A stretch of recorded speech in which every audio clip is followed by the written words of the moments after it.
Jika engkau mempunyai 4 dinar, 1 dinar engkau berikan kepada anak yatim, 1 dinar engkau berikan kepada fakir miskin, 1 dinar engkau berikan fisabilillah, dan 1 dinar engkau berikan nafkah untuk istri, maka pahala yang terbesar adalah 1 dinar yang engkau berikan kepada.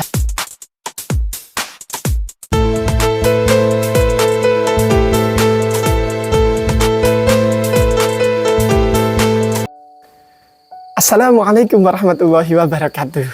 Sahabat-sahabat yang beriman yang dirahmati Allah, mudah-mudahan antum semua dalam keadaan sehat walafiat. Alhamdulillah, jumpa lagi di channel ini. Mudah-mudahan berkah dan bahagia. Masya Allah, tabarakallah.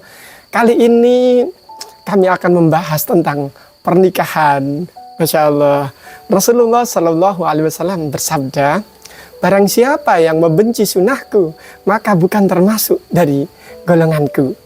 Nah, menikah adalah sunnah Rasulullah Muhammad Sallallahu Alaihi Wasallam.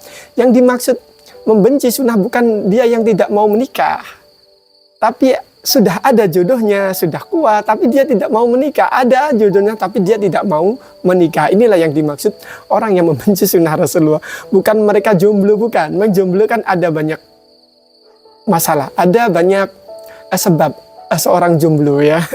Dari itu Jalaluddin Rumi pernah berkata, wah ini terkenal di Jalaluddin Rumi, Masya Allah, menikahlah walaupun apapun yang akan terjadi nanti, menikahlah, karena dengan menikah engkau akan menjadi sufi.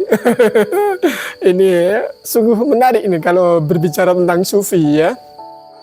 Karena dalam menikah itu ada dinamikanya, iman bisa naik, iman bisa turun, orang bisa bertambah baik, orang bisa bertambah tidak baik. Ini dengan menikah, ini dinamika hati dimainkan, dinamika perasaan.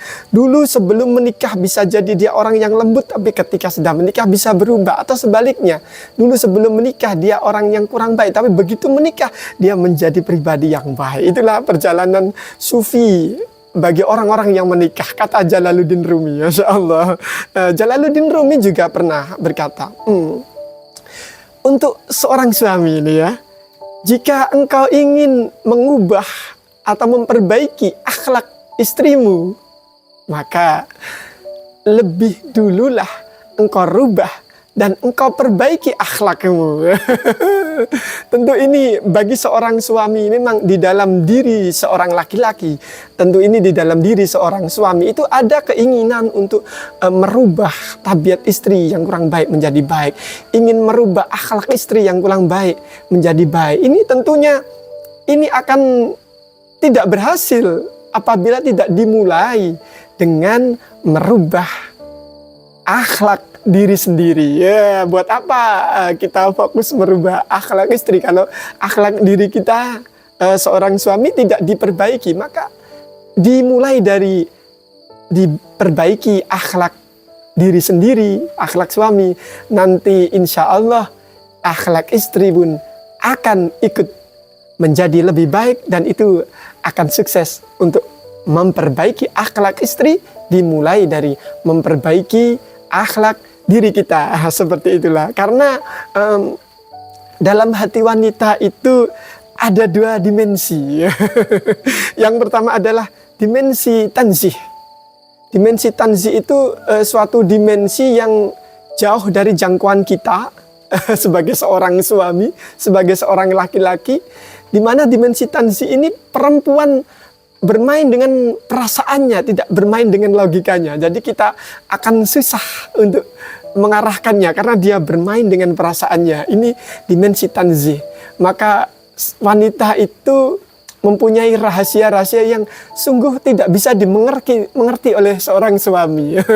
Setiap wanita yang satu dengan wanita yang lain tentu punya karakteristik yang sangat berbeda-beda. Itulah kemuliaan Allah menciptakan makhluk-makhluknya yang begitu indah, yang begitu berwarna-warni. Dimensi yang kedua adalah dimensi tazkiyatun nafs. Di dalam diri wanita itu ada yang disebut rahim. Rahim, sifat Allah titipkan di dalam tubuh wanita, rahim. Di dalam rahim itulah akan keluar anak-anak kita. Di dalam lewat rahim seorang wanita, lewat kasih sayang seorang wanita akan keluar generasi-generasi manusia-manusia berikutnya. Nah ini tentu hasil didikan wanita ini akan menentukan hasil dari generasi yang akan datang. Rasulullah SAW bersabda, sebaik-baik kalian para laki-laki adalah yang paling baik akhlaknya kepada seorang istri. Jadi seorang laki-laki tidak disebut baik, walaupun di luar sana dia terkenal orang yang baik, tapi akhlaknya tidak baik kepada istrinya, maka dia tidak disebut sebagai orang yang baik. Begitu juga untuk wanita. Untuk wanita Rasulullah SAW bersabda, dunia itu adalah perhiasan dan sebaik-baik perhiasan adalah istri yang salehah, yaitu seorang istri, seorang wanita yang ketika dipandang suaminya hatinya tenang, hatinya damai. Wanita yang tidak banyak menuntut seorang suami, wanita yang tidak banyak ngomel kepada suami. Masya Allah, tabarakallah. Tentu seorang suami pun harus balance, harus imbang. Rasulullah SAW sebagai suri tauladan yang kita anut itu mengabarkan kepada kita, kepada para laki-laki, jika engkau mempunyai 4 dinar, 1 dinar engkau berikan kepada anak yatim, 1 dinar engkau berikan kepada fakir miskin, 1 dinar engkau berikan fisabilillah, dan 1 dinar engkau berikan nafkah untuk istri, maka pahala yang terbesar adalah 1 dinar yang engkau berikan kepada istrimu. Masya Allah, nafkah kepada istri dihitung sedekah yang paling bagus bagi para suami. Maka suami jangan pelit kepada istri. Masya Allah. Begitu juga dengan seorang istri, tidak menuntut melebihi kebutuhannya, tidak menuntut melebihi kemampuan suami dalam memberikan nafkah kepadanya, menjadi istri yang qanaah, menjadi istri yang bersyukur, menjadi istri yang tawadu. Itu adalah istri yang ideal. Sedangkan menjadi suami yang baik, suami yang ideal, suami yang tidak pelit kepada istrinya, yang tidak pelit memberikan nafkah, memberikan belanja kepada istrinya. Masya Allah. Untuk istri, Nabi Muhammad SAW mewasiatkan kepada kalian semua, tutuplah rapat-rapat pintu kalian. Jangan kau biarkan laki-laki masuk ke dalam rumahmu.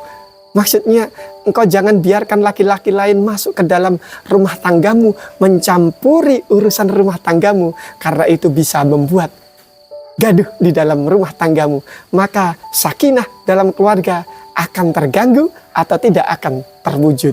Untuk laki-laki, ini Rasulullah Muhammad SAW mewasiatkan kepada kita, kepada kaum laki-laki, kepada para suami.